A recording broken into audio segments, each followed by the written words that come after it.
Hello and thank you for joining us here on the Flex Line, a disc golf podcast that's not really about disc golf. My name is Chris Hootman, and in this episode we have a chat with someone who's a bit of a character in certain parts of New Zealand. He's got plenty of experience behind the microphone, and he's also been known to throw a disc from time to time. Very pleased to introduce my conversation with Henry Youngman. Enjoy. You're on the right there. Oh, you found it. Perfect. Oh, yeah. It's natural. Look, it's right. I said an episode there. Oh, yeah. Getting away. Look at this, man. Yeah, it's a pretty useful spot. Yeah. Anyway, take a seat. Thank you. Thank you. Pop the old microphone up. We're good to go. Yeah. Yeah, you look good on the meter there. Okay. Good. Nice. Hey, thanks for having All right. me. Yeah, mate. It's my pleasure. I'm just sort of doing a wee camera count here. You've got bloody... Yeah, I've got 3 going. We got the center with both of us, and then we got the guest cam and the host cam. So, got a few options. We're not beaming live, are we? This is not a live show. Okay. Yeah, no. I'm not a big fan of live content because I like the control of the editing booth. I'm a post guy. I was going to say things like shit and fucking edit it out. Or bleep it. Or bleep it. Yeah. No, Unless I'm not sure if I'm going to go for the E symbol on Spotify, the explicit. Okay. Yeah. So you'd have to Probably bleep maybe that out. beep those. Could Yeah. even now and again maybe no. sneaking a shit.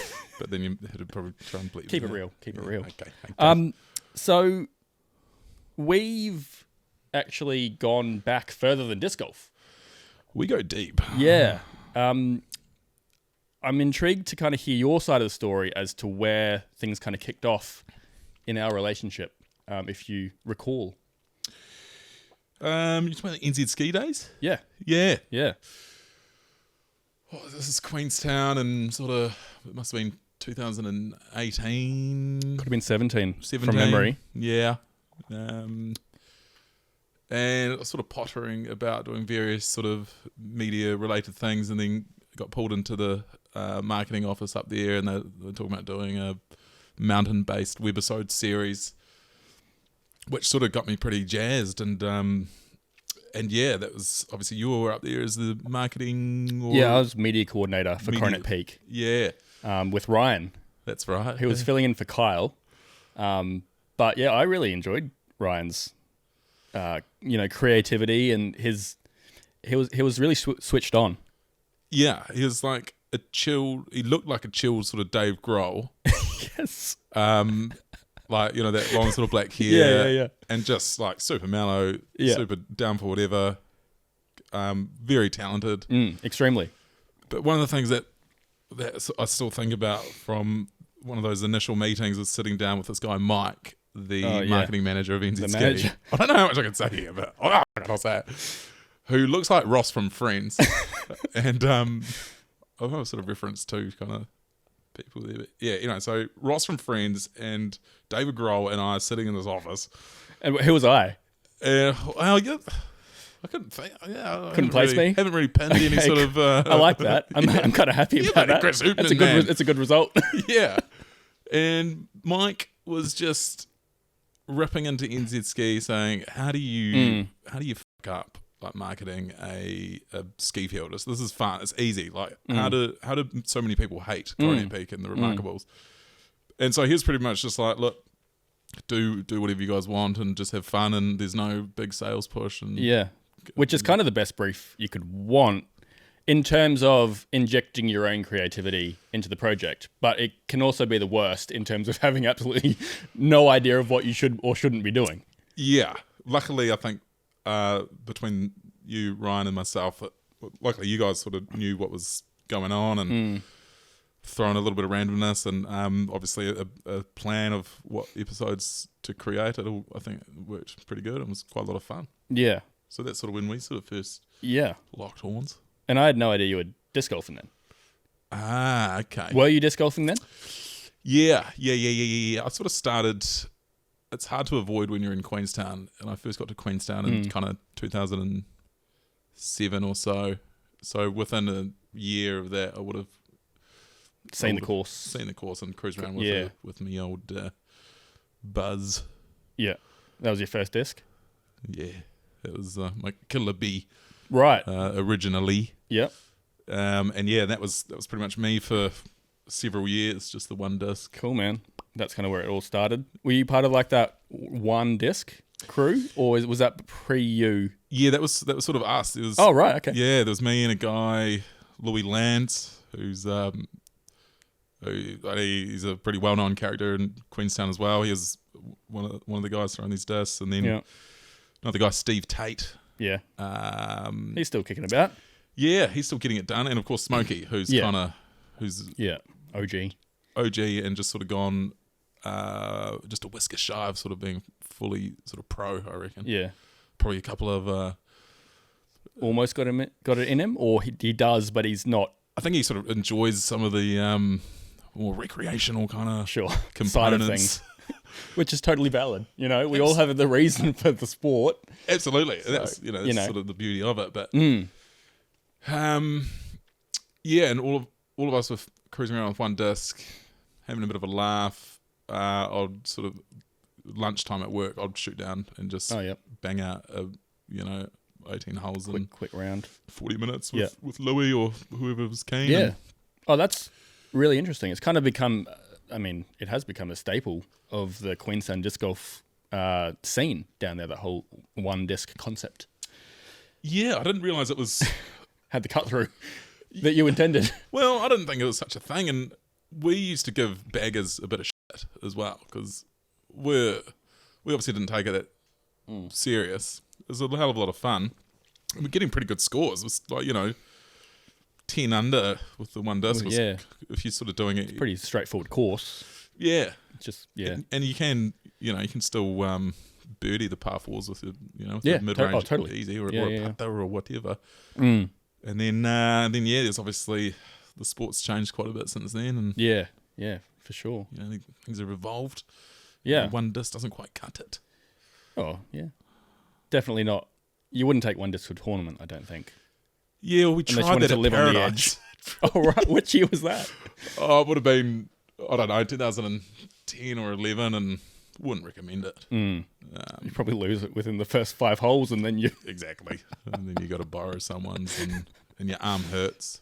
Yeah, that happens out there. Yeah. So, I was thinking back to the last time I saw you, and I can't place it, but I think it was at a tournament, and we had a good old chat, and then you had to head out on your way. But what would be the last tournament you played? I don't know. I kept it pretty close, kind of. Yeah. For where you were living. Yeah, like I'd only go as far as Twizel. I don't think Did you play last year at Twizel? Nah. No, okay. Sort of. Must have been pre that. Yeah. Yeah. It could have been either Twizel, Tuckers, or the Gardens. It might have been even the Gardens, which is crazy because that was like 3 years ago now. Right. So yeah. So what's assuming that was the last time? Kind of talk me through what's happened between then and now, because you've got a partner and you've got a baby on the way. Disc golf partner. Disc golf partner? Nah, a female partner. Yeah, baby on the way. Lots has happened. I mean, that's pretty full on. That's big milestones in your life. Yeah, and I've sort of just obviously there's some pretty big life events happening. Moving to Christchurch was a bit of a change. Yep. And that was when? It was about a year ago. Okay. I've been working in film for the last sort of 5 or so years, and there was a TV show called The Cleaner, which was set in Christchurch, and it's on TV at the moment. Forgive me if I'm wrong. I think, well, you probably don't know everyone who's involved in it, unless you were the hiring manager. But I've got a few friends up in Auckland who may have had an involvement. There's a few of the Auckland crew that came down. Okay. I think about a third of the crew. Liv McClement or Jordan Mooney. Because I've seen him posting stuff. He might just be a fan of production. But maybe. yeah. You don't know what Just wanted capacity though. to know. Well, Liv's in production, okay. and Jordan's an actor. Oh yeah. But yeah, I'm not fully across what they could have been doing in the production. But if you're watching this or listening to this, check them out. They do good stuff. I need to apologise in advance. A common theme which might happen during this chat is that I'm probably going to not remember a lot of things. Mate, I was literally... I have a shocking memory, Yeah. which is terrible for entertainment media, Yeah. because and like conversational media, because you want to recall things from your past and tell epic stories, but there's nothing up there. Yeah. It's shocking, but Too many bloody head knocks. I know, yeah. So anyway, yeah, come up. We were saying come up to Christchurch, worked on that, and there's a few other factors that just meant it's time to sort of leave Queenstown, sadly, and try and make a go of things up in Christchurch and start a family up here. And So you met your partner. What's her name? Sorry, Esme. You met her down in Queenstown. Met her in Queenstown, and she was working at the Lakes Weekly Bulletin. Oh, lovely! Great publication. Yeah, good publication and good wee meeting space as well, as it seems, and then Nice and cozy. yeah, Intimate, and there's a little bit of banter around the old water cooler there, and nice. Turns out it was some pretty thick chemistry. I'll never forget the day that she was in the kitchen there and making a crab toasty. That's pungent. The wafts of I was like, romance. Who is this girl? Yeah. And obviously things Kicked off. escalated and Yeah. kicked off and fast forward and we're bloody up here. Is she Kiwi? Dutch. That's exciting. Yeah. Cool. Yeah, sucker for a bit of the exotic sort of That classic exotic country. Yeah. The Netherlands. Oh, like in Anything's better. Queenstown, there's a lot of sort of wildlife. Pretty there. multicultural. Yeah. Diverse. The Kiwis mate says they're a lost generation, some of the birds here, but Yeah. but yeah, so Yeah, Isma cool. and I, bloody, Cool. yeah, cruising up here. And she's obviously keen to settle down here. Like that, she's kind of...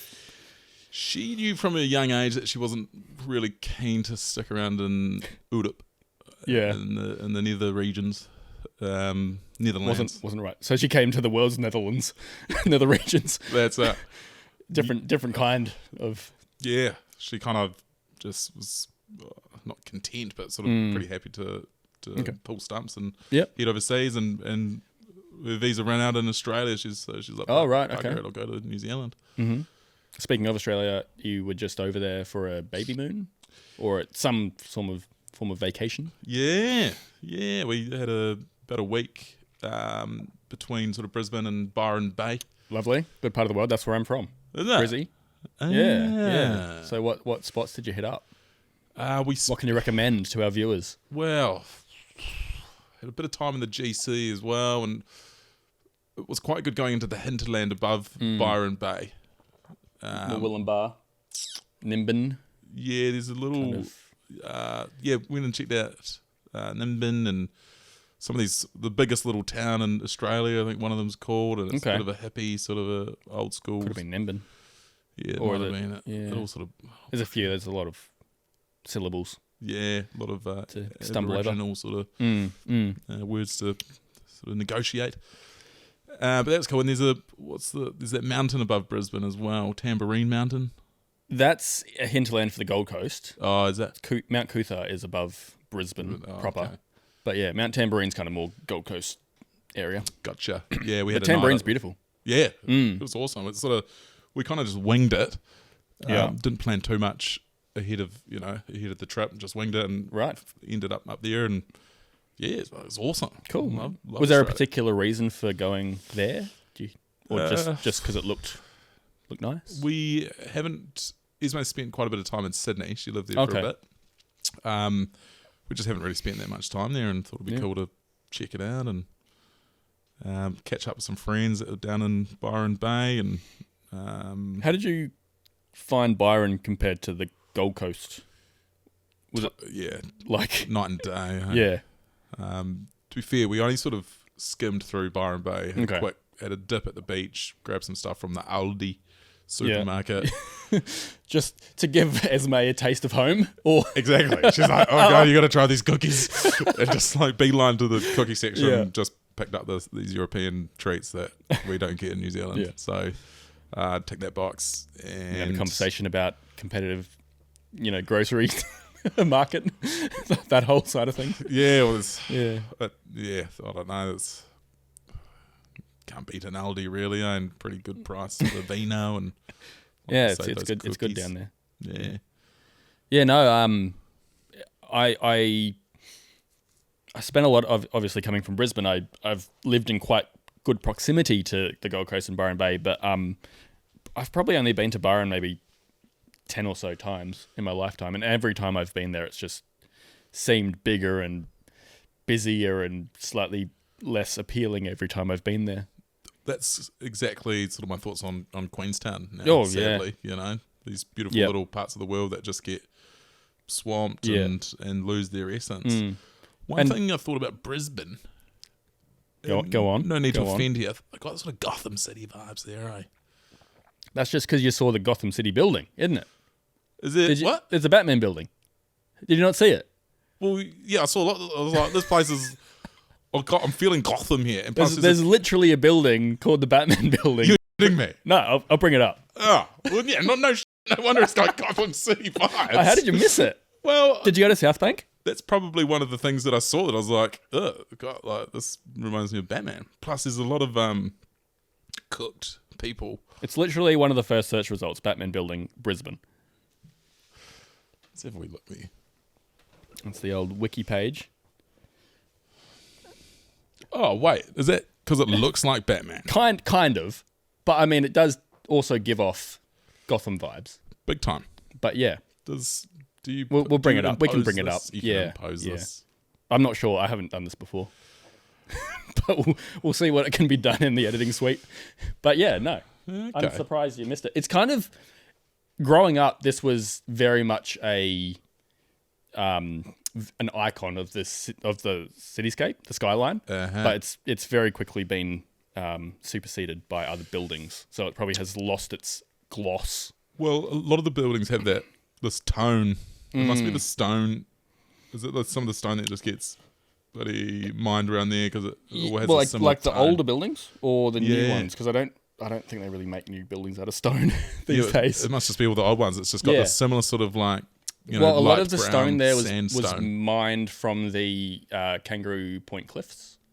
So I don't know how much you got around the inner city, but on the river, on the Brisbane River, Yeah. if you're kind of at the Botanic Gardens looking across the river, there's a cliff face, and that was all mined for the buildings built in town. predominantly.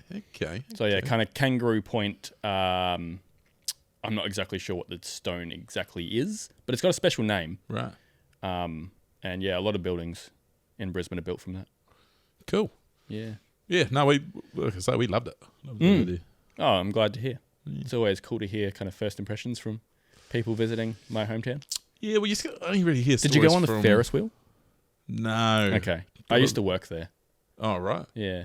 I don't blame you for not going on it. Because it's a bit of a... it's fine, but it's not the most thrilling experience. We saw it from afar. I tend to avoid the tourist traps. I'd rather. Well, I mean, yeah, you you've know. lived long enough in Queenstown, you pick them a mile away. Yeah. I'd rather sort of free ball and. Yeah. There's a little fairy forest we went in. Oh, yeah? Did a drive by. Cool. It's quite good just to grab a scooter, e-scooter, and just and it Was pretty that good. Roma Street Parklands that you saw? What, the Fairy fairy forest? It was just near the river. One of the foot bridges that go over the river. Yeah. It must have been the southern side of the river, southeastern side. Yeah. Boom, there's a few trees and good- a couple yeah. little bits I and think I know the pieces. spot. Yeah. Probably would have had a great view of the cliffs from there. Yeah, you probably- could. Yeah. Absolutely, yeah. Yeah. You're absolutely right. Yeah. You nailed it. And also lots of lizards and bloody snakes and Yeah. You saw some snakes? I saw a snake. This is sort of down in near sort of Byron Bay, up in the hills there. Bloody yellow belly, bloody old tree Ooh. snake. Oh, okay. Not a black snake, a green snake. Yeah, Yeah, good. Green That's and- the good kind. Green means go. Oh, Pick it okay. up. Yeah, we what you want. did. Yeah, Yeah, okay, bloody- good. But Yeah, it's no, you don't. You want to avoid the black ones. They'll kill you if you're not. noted. Yeah, if you're not careful. Cool. So, I mean, Esme and the baby, like, how's that tracking life-wise? You feeling good? No. No, you're a bit. I'm actually no. I lie. I'm pumped. It's sort of we're 4 weeks away from the due date now, and to be honest, man, 8 at the time months of recording. Hey, At the time of At the time, recording. yeah, So, I mean, people watching this, you might be a dad. yeah. Like, Ismay it'll be- reckons it could be coming early, yeah, but who knows? We don't know what the sex is going to be. that's exciting. I think that's what I would want to do. Make it a surprise. Yeah, I think it'll make her sort of push it out quicker to sort of end the suspense. What is it? Yeah. Yeah, encouragement. That's always useful in those moments. 8 months is a hell of a long time, though. A lot of suspense. It's a long time to. I mean, here I am saying this, and I'm not carrying, this A child. thing. Yeah. So I respect and appreciate motherhood that much more when you sort of got to deal with it day to day. But yeah, it's already been a hell of a journey, and from feeling like the first kicks and Yeah. listening into the heartbeat and seeing the scans, and Ismay cracked me up. She was like, "Oh, look, it's got your lips." I'm like, Those scans always freak me out because they look kind of like an alien, and I'm just like, I'm not sure if I want to know what my baby looks like at that. yeah, we've avoided the 3D scans. Yeah. Oh, because dude. they Yeah. are Terrifying. Yeah. Yeah. So Yeah. haven't done those ones, but yeah, Ismay's going to be a solid mumsy, Yeah. and yeah, I'm sort of bloody looking forward to it as well. Well, I'm super stoked for you. That's really exciting, Thank you. and I hope everything goes well. Thanks. And yeah, looking forward to seeing you as a dad. It's Yeah. quite cool. Thank you, man. Yeah. Nice. I think the one thing I'm looking forward to the most is just seeing everything through their eyes As again. they as they start to buzz out. discover the world. Yeah. Yeah. Hopefully it doesn't get too draining. Be like, it's a car or whatever. Yeah. But yeah, no, so that's, Yeah. I have 2 nieces over in Brisbane. And nice. yeah, every time we go over, it's always delightful. Just hanging out with them and seeing what they get up to. They're preschool age, which I think is the best age. Yeah. I think kind of once they get socially active, things can get a bit iffy. But Yeah. Well, just when you start to see like their character and these little sort of personalities and that. Yeah, it's totally. it's always cool. I don't know how involved you think you were in disc golf, but you were obviously playing disc golf down in Queenstown. And that's sort of dried up a bit, you think, since coming up here? Was that kind of the point where things changed? Yeah. Mate, I was in the bloody thick of it there for a while. You'd play every day, habitually. It's a pretty classic sort of culture down there as well. We sort of get a crew together and various groups, and one of them we sort of touched on before is the Killer Bees, and there's another group of lads, the Smidley Timbers. I haven't heard of those. Yeah. Who was involved in that crew? It's a guy called Ray, who I think is the godfather of that faction. Okay. Gang. Yeah, that gang. Or yeah. And like I say, it's sort of, it's a daily ritual, and you sort of base your week around when you can go and play at, any one of those courses down there. And yeah, done a few tourneys, and look, everyone just got really bloody good. Yeah, you feel like you got a bit squeezed out? Squeezed out, and I probably didn't take it, as serious as. So it's fun to sort of compete with some of these, big dogs. But yeah, I sort of love the competition element, love the banter, love the scene. But yeah, I sort of come up to Christchurch and just kind of focused on a few other things. Played a bit more sort of actual golf. Oh, right. Okay. Cool. What's What's your local club, or like your home club, I should say? There's a wee 12-holer is it 12 hole? No. It's an 18 holer, but they let you sort of pump out 10 holes instead If of a required. 9. If required, you get a bonus hole there. Yeah. Just to the north of the city. Is it the one on... Again, it's right next to it. There's 2 of them right next to each other. Okay. I'm not super across golf courses here. There's another one in Marshlands as well called Everglades. Okay. Is That sounds exotic. Like, pretty fancy. Yeah. But it's in Marshlands, so is it fancy? Your ball can plug in every now and again because obviously it can be a bit damp, dirty, big. Yeah. I mean, it kind windmill of lives out up to the name, honestly. Yeah, big time. I've sort of nailed it. Actually, that's probably the go-to. A couple of mates that sort of just bang out there whenever and plunder 9 holes or so. And I've got a dirt bike and e-bike cool. and Cruising around and probably doing a bit of sort of hunting, a bit more hunting and stuff. Right, as well. okay. Cool. Whereabouts? The weekend, just come down from sort of Clarence ways. Oh, yeah. Just north of Golder. Yep. A whole bunch of sort of wilderness up there and quite a few deer, and Yep. the belly is full from a nice backstake from Lovely. a red deer from up the way there, and Beautiful. so I've just sort of spending my time and elsewhere, these days. Yep. Oh, that's totally fair. Like, that's honestly something that I've been kind of experiencing the last little while, kind of since the honeymoon in March last year, so pretty much a year ago. The last tournament we filmed was Garden City Open last year, so just kind of enjoying. I mean, we bought the house, just finding other things to sink your teeth into, kitting this place out, not intentionally for the podcast, but I'm wanting to transition more into freelancing photography, that sort of thing. Oh, okay. So the whole idea is to get this place kind of as a going concern, bit more photography, and offer it to other people who might want to use the space. And What sort of photography are you sort of leading into?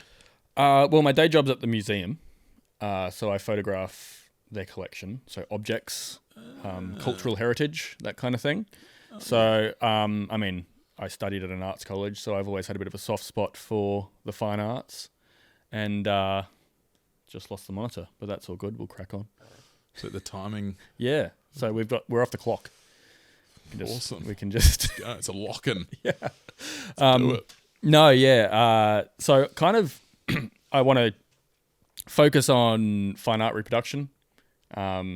Basically, yeah, anything that, artists, people who have interesting objects of their own collection that they might want to record conditions of, or have interesting pictures of.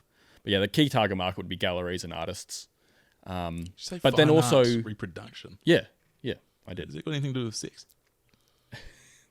That is a fine art of production. But no, it's Gotcha. it's just artwork on the wall. Okay. And so you're photographing these things and putting them into a database, or make them sort of At the museum. Or what's your... Yeah, so I'm part of a project that's basically designed to fully inventory the collection over a period of approximately 20 years, which is ambitious. Yeah. Because we've got over 3 million objects. So yeah, just going kind of shelf by shelf, box by box. Cataloger looks at it and makes sure that it kind of matches what we already have in the database, or if it's not in the database, they'll put something in the database. And then it's a team of photographers that take pictures of it for identification purposes mostly. Right. But obviously with the redevelopment on the horizon, there might be potential to kind of pivot more into what I want to do here, which is, I guess, give the object a bit more time, attention, make it look real pretty. Okay. Which is kind of where, that's kind of what I'm all about. Like, I want to focus on making the best photo possible, representing the object as good as I can. But I mean, apart from that, like product photography, portraiture, like I'm going to kind of open the, open the box to whatever comes in. I'm not going to kind of close the door on anyone, but in terms of what I love doing, it's making the best photograph of something that doesn't move. which Right. might be boring to some other people, but technically, I really enjoy that kind of pursuit. Yeah, nice. And so there's this a bit of a pivot as well, the podcast from sort of, instead of documenting tournaments. Or is that going to... a little bit. It's obviously something that I can do a bit more in my own time, and in a more controlled environment. I've always kind of felt, whilst I enjoy getting out there and documenting the sport and editing and that kind of thing, it's a hell of a lot of work. And it probably, in the grand scheme of things, isn't that incompatible with our current life, but it does reduce a lot of barriers when you don't have to think about going and traveling and getting out there. Like, Right. it's just more a relaxed lifestyle. Yeah. Like, A few more variables on that front, I Yeah. suppose, whereas here you can, as you say, get people in and take a bit more control. yeah. And I just also think there's potential for a bit more relaxed conversation about disc golf in New Zealand. I think over the last couple of years, we've seen a big push to make it probably a bit more legitimate than maybe what it needs to be. And I'm just kind of hoping that this format can just be a bit more relaxed and talk about things kind of outside of disc golf, because I think it's very easy to look very inward and just I want to make it a bit more fun, light, and hear about people's stories outside of the game, because I think people have a lot to say. I like that human element, and I think you can kind of get caught up in the weeds trying to make the best tournament possible. And sometimes you got to take a step back and just be like, we're just having a good time out here, trying to enjoy it. A hell of a community. Yeah. They're passionate. They're passionate out there. And it's kind of, you chop through and you got a good sort of cross section, of the community as well. So you got a lot of different personalities and a lot of different backgrounds. For sure. A lot of different stories. Which is good. Absolutely. Can get abrasive. It can get abrasive. Yeah. But I think overall it's good that we have a very diverse community. Yeah. Yeah.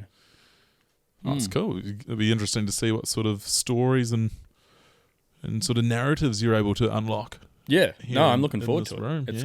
It's quite fun. It's kind of interesting setting something like this up, because on one hand it's really exciting and I feel quite, motivated to make it as good as I can. But on the other hand, I kind of feel like I'm just a kid with a lot of money that just like kind of spraying around and seeing what sticks. Just like, yeah, exactly. And it's a very privileged position to be able to kind of do something like this. Like I've kind of always had a bit of a drive to have a creative output. Like when I was a kid, I got like a radio toy that had like a microphone and you could record like 10 seconds of audio and like play it back and pretend you're a DJ. And then when I was in high school, I actually had a podcast. Oh, okay. So in 2009, I had a podcast with my friends, like even before podcasts were really a thing. Like it was like cutting edge. Like I don't know when podcasts first kind of hit. It was like with the iPods, obviously. Well, I remember 10 or 15 years ago, probably sort of around that time, when I was working in radio, and remember there was murmurs, people were like, futures in podcasts, guys. Yeah. Futures in podcasts. And now... every man and his dog seems to have a podcast. Yeah. So I'm just adding to the pool. Exactly. Yeah. But I mean, if you can, obviously you're sort of tapping into a bit of a niche kind of a market or community, Yep. bit of a vibe, then that may not, I don't know, it probably hasn't been tapped into in a big way then if it's... Yeah, well, I mean, second podcast in New Zealand, disc golf, I suppose. Right. From what I've seen. So yeah, there's definitely, I think there's market out there. People love diversity. I'm sure there's people who might not vibe with other things that want to vibe with this, and I like a lot of people say kind of do the stuff that you would want to watch, and that's kind of something that I've always it's always resonated with me. It doesn't always end up that I actually have the motivation or the drive to fulfill that.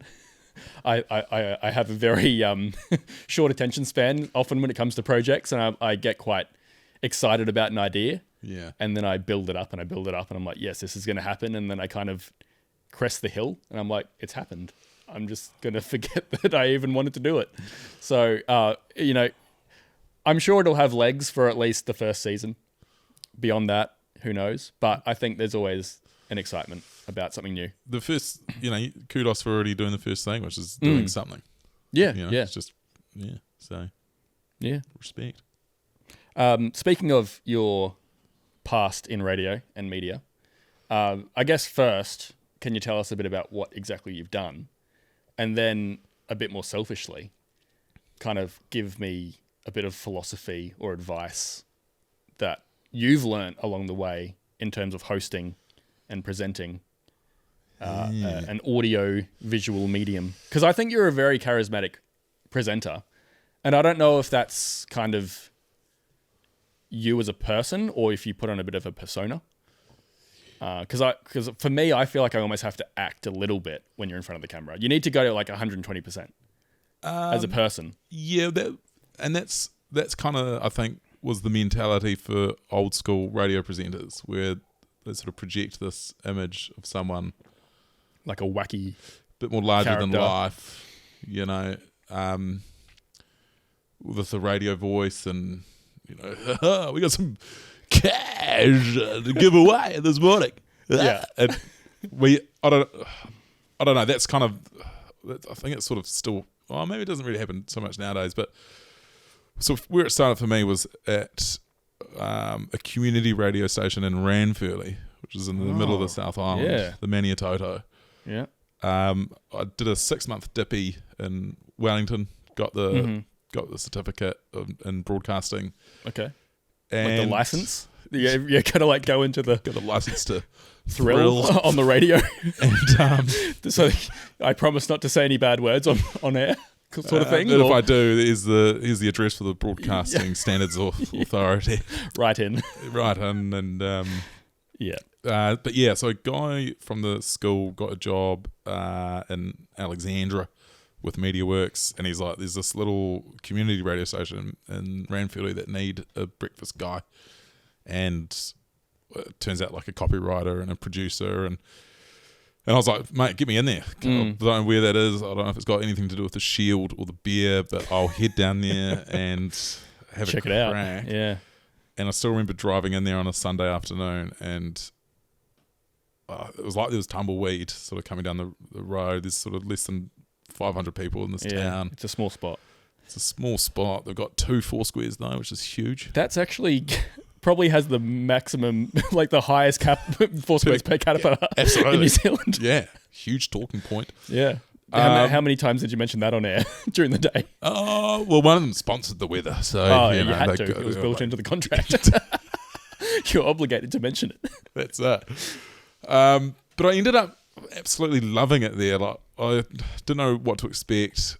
Knew no one, and there's just the salt of the earth sort of good bastards down there that I ended up playing rugby, which helped sort of get involved in the community and meet a good bunch of guys. But I remember turning up to the first training, and there's, I think, the captain and his brother, the Dowling brothers, that they're the only ones that sort of shook my hand and acknowledged me, and the rest of them were just like, really? Who's this loser? Wow, okay. So that was... It's a bit rough, bit of a cold shoulder. Yeah. First intro. Yeah, it was an eye-opener, but obviously I was sort of not long out of school and pretty young, and it ended up, I was there for about 8 months in Ranfurly and loved it. Had a couple of months in Naseby as well, little town just up the way there. And what season? It was through winter, so I think it was about a March. Gets chilly. It's chilly, but some beautiful sunrises and just, like I say, like a great community, and then ended up getting a job with MediaWorks in Alexandra. Actually got the job of the guy who got me down there. He moved on to Auckland. Classic succession planning. Yeah, like he was on the look for something else and was like, I need a protege. Yeah, well, he really springboarded sort of to the top, and I was sort of just hanging around there in the shallows. And yeah, I was in Alex for 10 months or so, and then moved to Queenstown after that. Okay, it was probably about 2007 with radio, or 8. Yeah. Okay. Yep. got a job there, and then eventually did the breakfast radio for More FM Right. Okay. in Queenstown for about 5 years. Jeez. Wow. So that was I actually had a pretty cushy gig where I'd roll in just before 7 a.m. Marga, my co-host, she was in there at sort of 5:30, 6 o'clock, Yeah. sort of grinding, Okay. and Like on air or prep for the show? on air. So she'll do the first hour. Right. Solo. Yeah. I'll get a bit of a sleep in. Yeah. She It's was very generous of her. Oh mate, and she'd been in the game for a long time. Yeah. She's a wee bit older than me, and just an absolute sort of professional and quite sort of newsy and quite sort of Okay. Straight. yeah, and Yeah. quite professional. Yeah.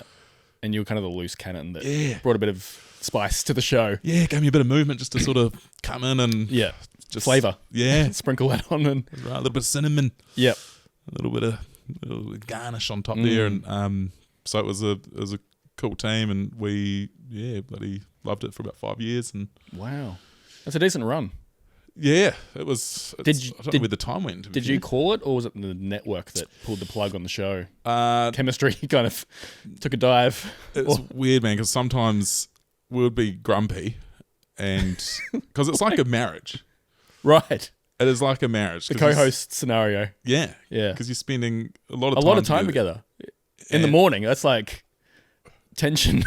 That's a tense time of your day. Like, Absolutely. And so I probably did a lot of things to upset Marga, and got a lot of complaints sent to the Naseby address. well, this was Ransville address. this was in Queenstown. But by you this didn't time, change. and- You wouldn't have changed your address though. yeah, on your license. Keep the old PO box Yeah, there, and it's funny because you can piss each other off, and you sort of hate each other, and then the button goes down, mic's on, and you're on air. It's like, welcome back. Yeah, no. So great song there from Bruno Mars. We got a Winter Festival giveaway, haven't we, Marga? Yes, Henry. And sort of you have to pretend that you love each Like other. in And everyone's counselling almost. Like, yeah, it's bizarre. But I really enjoyed it for 5 years, and then new management came in.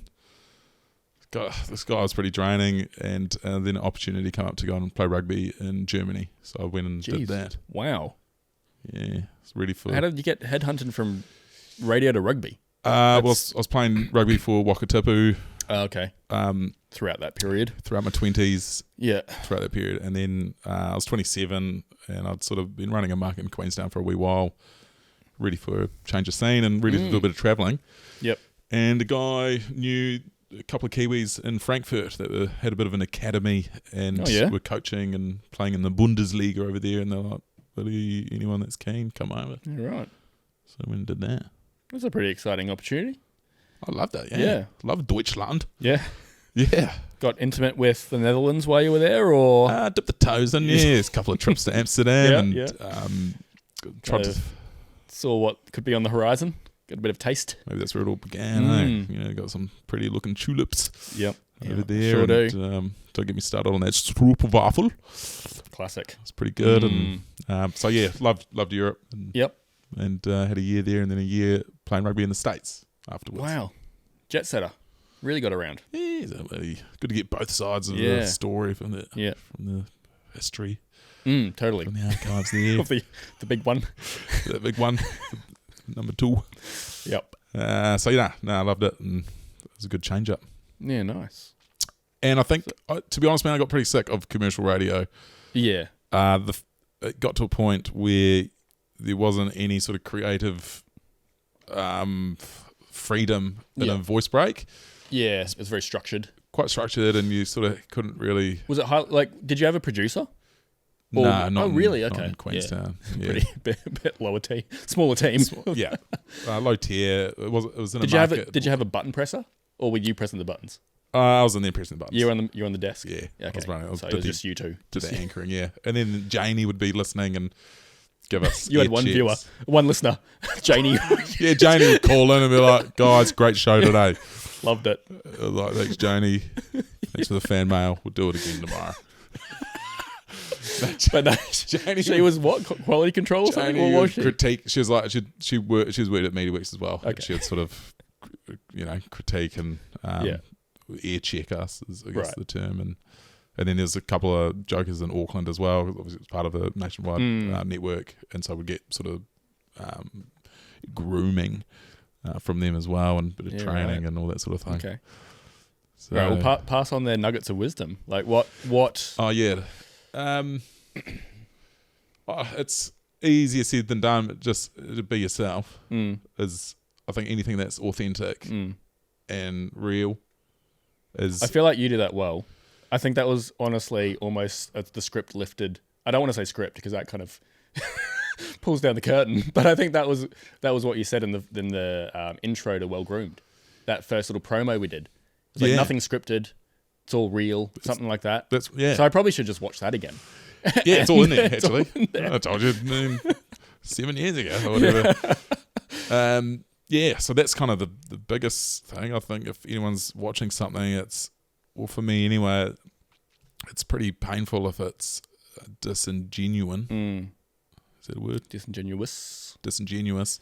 So that's probably the big one. Yeah. Keep it real, and I think if it's original, it gets pretty good points as well. Yeah. Keep things fresh. Keep it real. Kind of sounds like a grocery store. It does, eh? Yeah. Well,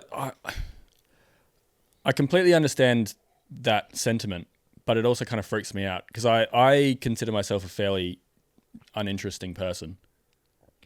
But I think that I want to improve on interviewing, conversation. But I think the biggest thing is drawing content from people who maybe don't have as much experience in that world, which is kind of why I did choose you as one of the first guests as a bit of a easy, soft entry. I'm easy. Yeah, you're very soft. Well, another thing that helps, and because the podcasting arena is a lot different to the radio thing. Radio's super tight, and you got 90 seconds. Podcasting is really loose. Where it's just open slather. I guess you sort of just got to try and guide this rambling of words. And try to have something at the end that you can cut, like, logical segments out of to make it make sense. Yeah, and to make it sort of interesting. Yeah. So another thing is, and probably my only other tip is to do your research and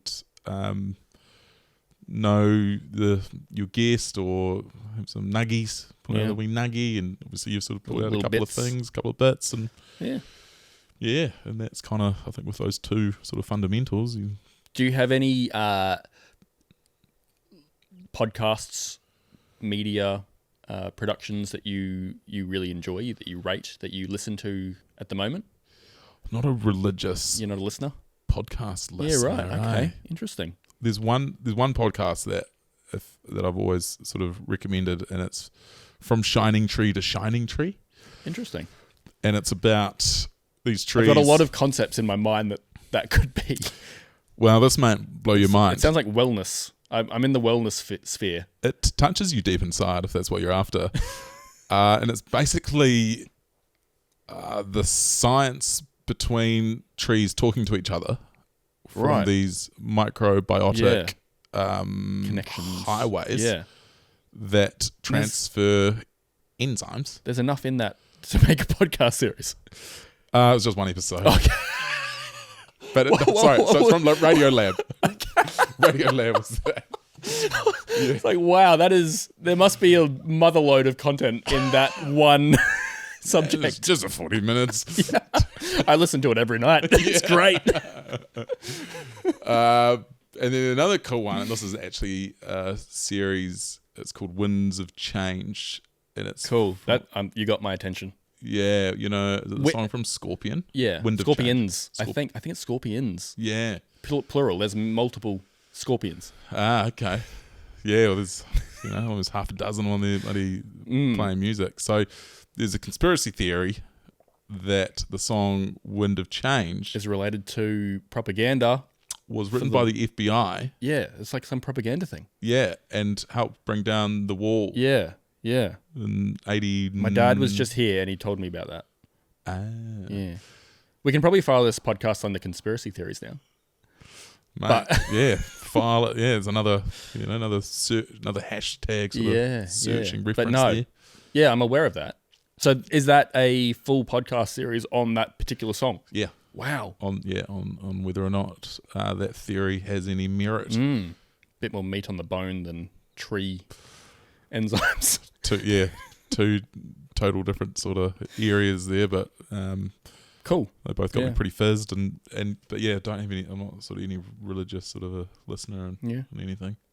Well, I guess for those watching or listening, a bit of the, I guess, inspiration for this format for me comes from David Cross, the comedian actor out of the States, Arrested Development, Tobias.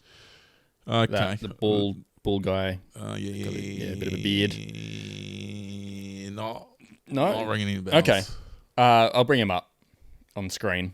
Okay. But he's got a podcast called Senses Working Overtime, where he just has a casual comedic chat with other comedians and actors in the States.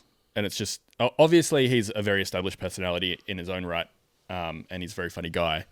But yeah, I quite like the informality of the format.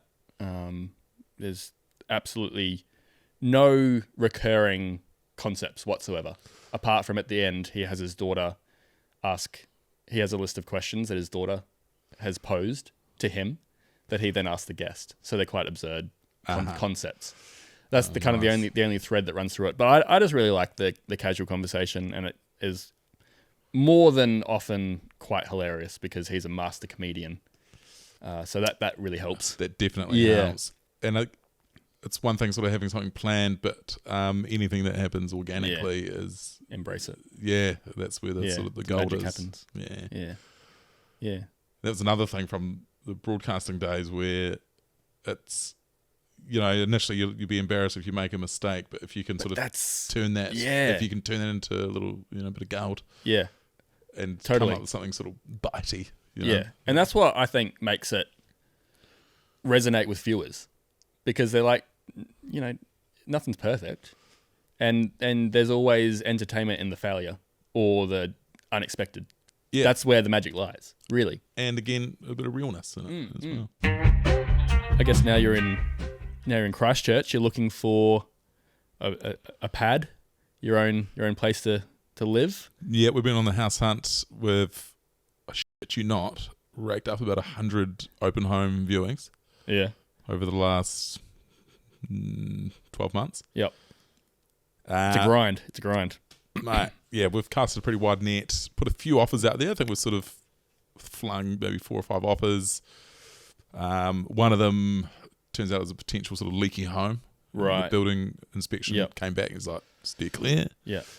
Another one, or another 2, we sort of lowballed to no avail. Another one, I think we're on the money with the price, but too many conditions. Yeah. And then just earlier this week, we saw another house we like in Brighton, in sort of South Brighton. Beauty. So having a crack at that as we speak.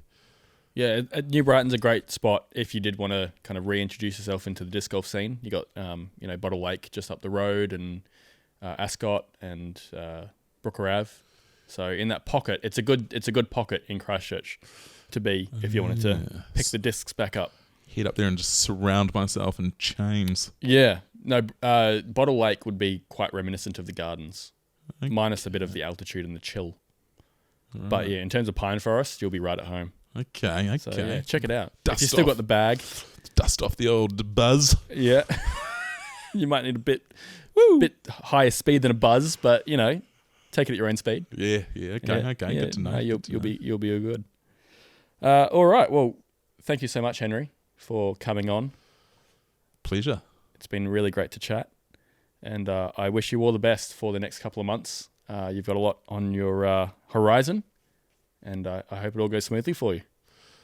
Thanks, man. It's been fun, and likewise, I love what you've just given birth to here, and I hope this baby of yours also grows and gets the nourishment that it needs and wants. I appreciate that, man. That's very, very beautiful.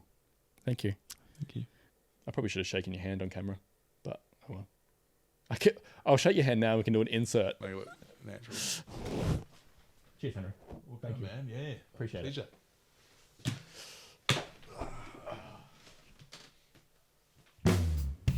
thank you so much for tuning in to this episode of The Flex Line. Really hope you enjoyed it. Now, wherever you're watching or listening to this, it would be amazing if you could subscribe, like, comment.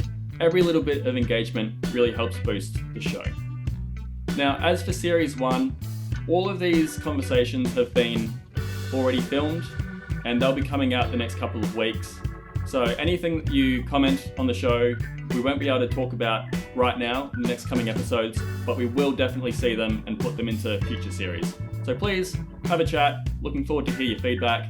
And as always, we'll see you in the next show.